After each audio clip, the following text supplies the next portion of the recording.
Arkansas against Texas A&M. Must Bus has been dead for 2 weeks. They jumped out to a 20-point lead over the Aggies. I talked about the Aggies as one of my most disappointing teams in the country. They're also one of the more entertaining teams in the country to watch when they're trying to come back. They did complete the comeback. Wade Taylor hits the crazy 3 late, gives them a 1-point lead. Arkansas needs to go coast to coast in 7 seconds. Enter Tramon Mark, who had a career-high 35 points. He hits the game winner with a second left. Really tough bucket that he made look really easy, to be honest. So I don't know. I don't know what to make of this. Let's start with the obvious after you watch this game. There were so many fouls called in this game both ways. There were 50 fouls called total. 50 fouls in this game, in a 40-minute basketball game. What'd you think of the refs? I thought the refs were good in this game. Yeah, I thought they were pretty good. Yeah. Okay. So Arkansas, are they still dead after this? Can they still be dead after an emotional win like this? I think they're still dead, to be honest with you. Like they blew the lead. It took a 20%. I mean, like you said, Radford was absolutely awful in this game. Wade Taylor, for all the heroics he did, 13 for 32 was awful. Like, I don't really care about that 41. I get it, a 40 ball is a 40 ball, but like, come on now. Let's actually look at those percentages a little bit in those attempts. Valiant effort for them to come back, but I don't know. I still, when I watch Arkansas, I don't come away from that game being like, ooh, Arkansas is turning a corner. Like, oh, here comes like the must bust to make their run through the SEC and somehow get into the NCAA tournament. I still think that this basketball team is just not a tournament team, and must bust might be on his way out.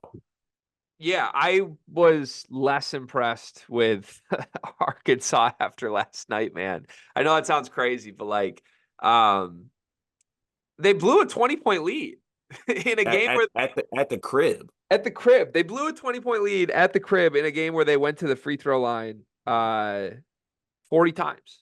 They shot 40 free throws. They shot 31 for 40 from free throw, and they still blew the lead. Like, I don't even know how that's possible. I want to give Tramon Mark a ton of credit. Like, if there is one takeaway in a very strong way, it's like you have a superstar. Maybe don't forget who your superstar is, because he's played like Russian roulette with all of these Arkansas guards in the last couple games, where it's like tonight it's Keon Menifield's game, and then it's Al Ellis's game, then it's Khalif Battle's game. Well, okay. No, maybe it should always be Tramon Mark's game. Like, no matter who's been in and out of the lineup, this guy's been super this year. He had 34 against North Carolina. He had 35 tonight. That dude should be a first-team All-SEC player. You shouldn't be as bad as Arkansas is, no matter what other chaotic things are around him, if you have that guy on your team. And I think Muss would be well served to maybe run everything around him. Like, we saw my horrible basketball coach last year, halfway through the season, was like, let me stop drawing things up for my son and dial things up for Kobe Buffkin, who's special. And it changed Michigan's season. Like, they were more competitive. So Arkansas kind of needs to do that right now. Stop flirting with Keon Menefield, with L. Ellis. Just get the ball to the man who can score 35 and get out of the way. I love that, and I think that would be the best for Arkansas. But this will be every Arkansas player looking at Tramon Mark or Muss when they say they're going to do that. This is exactly what they're going to do. Devo Davis in the corner. Trevon Brazile. Everyone. Keon Menefield. I want ball. I want to score. I want to drive must bus. Everyone. I want to be Bud Walton superstar. I've been here forever. Why he get to be superstar? He came in from Houston. My ball, win. My ball, win. Like that is what it is. That's the state of the team, unfortunately. So it doesn't matter then. None of this matters.